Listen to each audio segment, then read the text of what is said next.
Got kidney stones? Ride the Big Thunder Mountain roller coaster at Walt Disney World. David Wartinger, a Michigan State University professor emeritus, has discovered that riding the Big Thunder Mountain, a roller coaster at Walt Disney World, helps patients pass kidney stones with nearly a 70% success rate.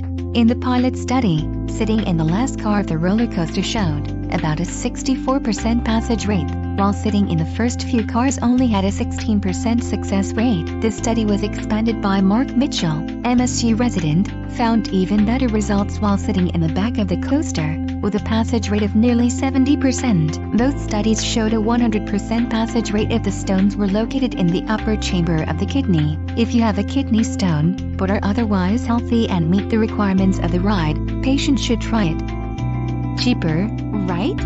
Ride now. Like the video, please don't forget to hit the subscribe button and click the notification bell for more updates. Your coffee is over. See you soon!